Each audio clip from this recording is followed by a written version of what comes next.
আসসালামু আলাইকুম, কেমন আছেন সবাই? আশা করি ভালো আছেন। আলহামদুলিল্লাহ, আমিও ভালো আছি। তো আজকের আলোচনা হলো সৌদি আরবের ওয়ার্ক ভিসা নিয়ে আলোচনা করব। সৌদি আরবে যে যারা যারা যেতে চাচ্ছেন, ভিসা কি চালু আছে কি না, ভিসা কি দিচ্ছে কি না সৌদি আরবের, সে বিষয়ে আলোচনা করব। তো আমি মনে করি আপনারা যারা আমার ভিডিওটা দেখতেছেন সম্পূর্ণ দেখবেন। আর আমার চ্যানেলটি যারা সাবস্ক্রাইব করেন নাই অবশ্যই সাবস্ক্রাইব করবেন। আর ধন্যবাদ সবাইকে। তো আমি প্রথমেই বলবো, আপনারা যারা সৌদি আরব যেতে চাচ্ছেন বিভিন্ন ক্যাটাগরির বিষয়, বর্তমানে সৌদি আরবে যে সরকার, আপনারা জানেন যে ইসরায়েল ফিলিস্তিনির যে যুদ্ধটা, সেটাকে কাণ্ড করে বিভিন্ন দেশ থেকে বিভিন্নভাবে সৌদি সরকারের প্রতি যে একটা ঘৃণা বা নালত ঘোষণা করেছিল বিভিন্ন ব্যানার পোস্টার বিভিন্ন মাধ্যমে।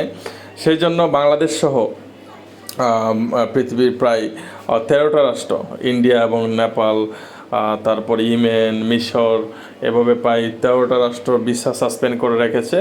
তো যারা আগে ফিঙ্গারপ্রিন্ট দিয়ে রেখেছেন অবশ্যই আপনাদের ভিসা হবে এবং ভিসা হচ্ছে অলরেডি, তারা যেতে পারতেছে। নতুন করে যারা প্রসেস করতেছে বা আগাচ্ছে ভিসা করার জন্য, তাদের জন্য একটি অত্যন্ত দুঃখজনক ব্যাপার।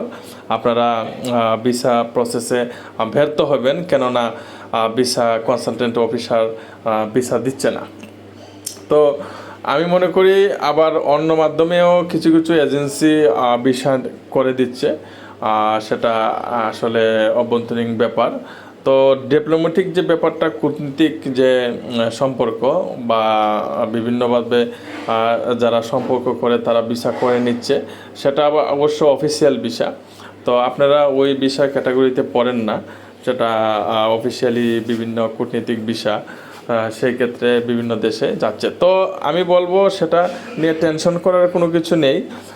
অতি শীঘ্রই আপনাদের সৌদি আরবের ভিসা কার্যক্রম আবার শুরু হতে যাচ্ছে। আমি ইতিমধ্যে একটি ইমেল করেছিলাম সৌদি এম্বাসিতে, সো সেটা এখনও রিপ্লাই পাইনি। তো আগামী ভিডিওতে আপনাদেরকে অবশ্যই বলবো সে যে কী রিপ্লাই পেয়েছি।